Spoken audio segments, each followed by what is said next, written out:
Hello traders, here Chris Capri, Second Skies forex.com, where we change the way you think, trade, and perform.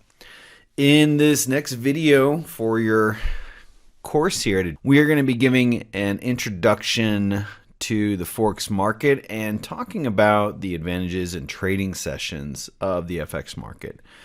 We're doing the goal of this video is really to give you kind of a 10,000 foot view of the market, how it operates, why it's different from other markets such as the stock markets or the futures markets, and some of the advantages that are inherently a part of the FX market that make it very advantageous for you.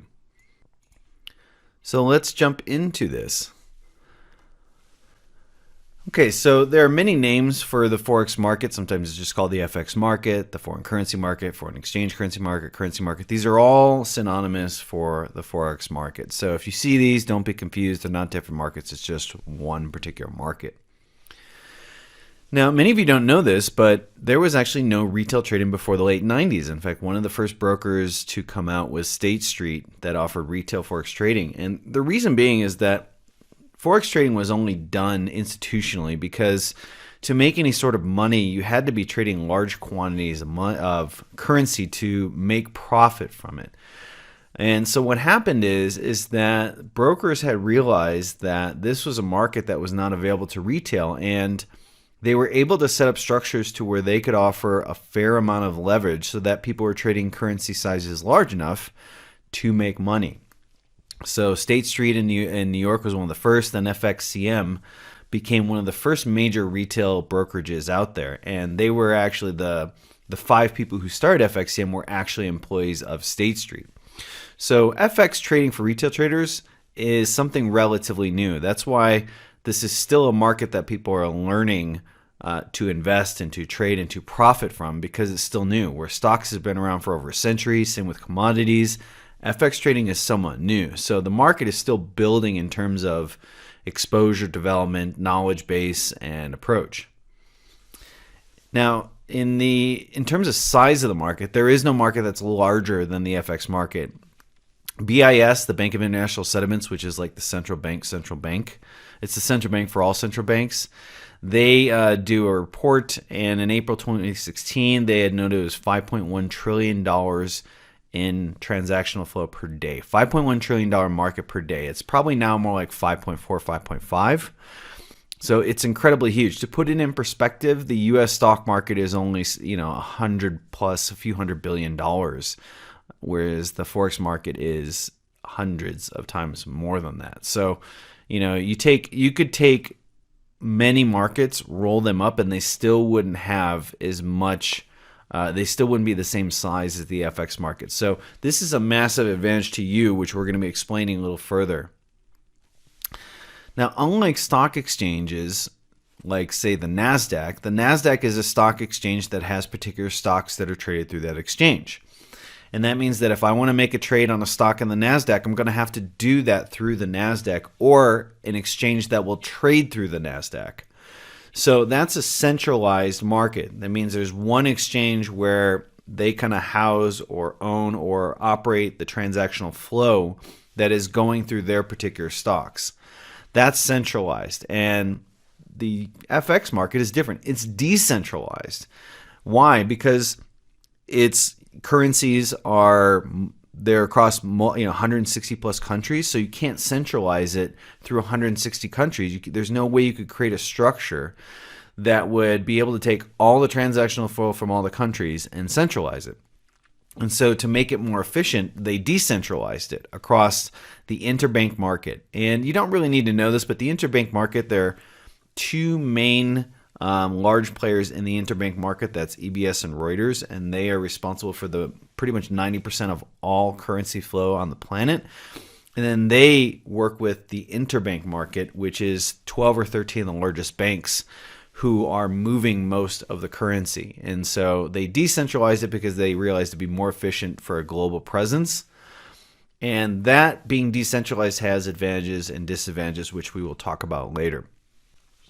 There are generally considered to be 3 major trading sessions we're going to talk about, not in the next slide, but the slide after this, which is also unique and an advantage because in a stock market, you really only have that one session that stock market is open. For example, in the US, you have it in the morning in New York and it goes until 5 p.m. or 4:30 p.m. in the afternoon.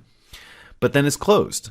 Whereas the FX market has continuous trading session. One trading session overlaps the other and overlaps the other, so you can keep trading. You don't have to worry about the market closing or not being able to make trades in the stock. You can make trades in the stock 24 hours a day because there are 3 major sessions that you can trade through.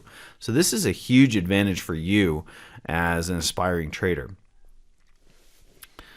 Getting into some of the advantages, because it's such a large market, it's highly liquid. Highly liquid means that there's more available of that particular currency for you to trade.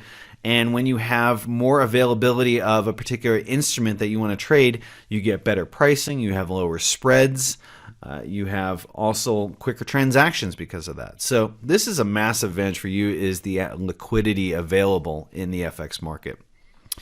You get leverage up to 500 to 1. In Europe, they have the ESMA rules, which only allow up to 31, but other countries will allow up to 500 to 1.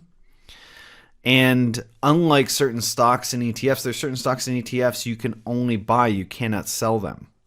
FX market is not like that. If you think the euro or the pound is going to go up in value, you can buy it. And if you think it's going down in value, you can sell it. So you can profit from both directions. This kind of structure makes it much easier for you to profit in both rising and falling markets. Instead of just having to be long only or only buy stocks, you have the option to buy and sell currencies. So this flexibility is a huge advantage for you. There's also, you can get an additional income via carry trades. So what a carry trade is that when you are buying a currency, you're buying a currency in relationship to another currency. I can't buy the euro against the euro and expect to profit from it, but I can buy the euro against the US dollar if I expect the euro to gain in value versus the US dollar, and I can profit from that. Now, when you buy a particular currency, what's happening is that I am buying one currency against the other. Every country has a central bank. Every country of the currency has a central bank which sets the benchmark interest rate for that particular country. And you can look up those. DailyFX has a great list of the different rates for the different countries. But if I am buying a currency that has a higher interest rate than the currency I'm selling it against, then what I'm doing is creating a carry trade. And a carry trade is anytime I hold a position past 5 p.m. New York time, that position has to be rolled over the next day into the next trade. The technical way to explain this is if I have money in a bank and that money is in a savings account at the end of that day, then I collect interest for that day. Carry trades are the same thing. If I buy a currency with an interest rate higher than the one I'm selling it against, then I'm gaining that interest income per day that I hold that trade. Hence the name carry trades. I'm carrying them over and I'm collecting interest along the way. So it's a way for you to make two incomes in trading. You can make an income from the direction of the trade. So if I think the euro is going to rise versus the US dollar, and it does, I profit from that increase in direction. But then if there's also a positive carry or interest rate in my favor, I benefit from that as well. So you have a chance to make two incomes. The market is also open 24/5, Sunday at 5 p.m. Eastern to Friday at 5 p.m. Eastern. The U.S. stock market doesn't open until Monday morning, so you can actually make money before the U.S. stock market is even open. This is a massive advantage. Most stock markets are only open 5 days a week, Monday through Friday. And so with the currency market, because while here in the U.S. or in North America or in Europe, it may still be our daytime Sunday, it's Monday morning in Asia. And so the currency market's already flowing at that time. So you have a chance to be making money not only more often, but you also have a chance to be making money while you're sleeping. Stock markets, you can't make money while you're sleeping. Once the exchange closes, that's it.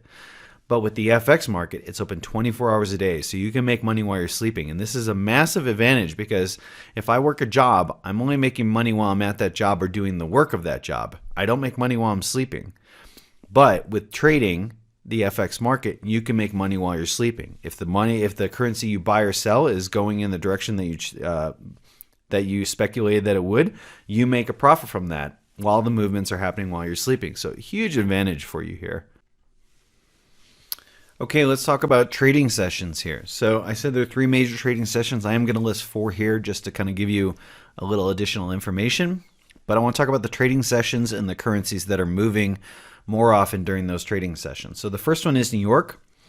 And in terms of Eastern Standard Time, that's the times we're using here. That's 8 a.m. to 5 p.m. New York time. The major currencies moving during that time are the US dollar, Canadian dollar, and the Mexican peso. The reason why I'm mentioning this is there are going to be currencies which are going to move more dominantly during particular trading sessions and less dominantly in other sessions. And that just has to do with people in their geographical location are more familiar with currencies and investments that are available during their waking hours. And so, the Canadian dollar is heavily traded in the US session, but there's not really a whole lot of transactional flow going between Canada and Asian countries. So what this ends up translating to is you're going to have more movements and more volatility in the Canadian dollar during the New York session than you will in the Asian session. Same for the Mexican peso. So it's important to understand trading sessions not only in terms of times, but that currency flows and transactional flows are going to be different as we progress through those trading sessions. The London session is 3 a.m. New York time to 11 a.m. and the major movers during that are the euro, the pound, and the Swiss franc. So if you're in Europe and you want to be trading European currencies, the best times for you to be trading them is going to be during the London session, which, as you can see, overlaps 3 hours into the New York session. We have the Tokyo session, which is 7 p.m. New York time to 4 a.m. New York time. So it also, the end of the Tokyo session, as you can see, overlaps with the Open of London. And the main currencies that are being traded during that time are the Japanese yen, the Hong Kong dollar, and the Chinese yuan.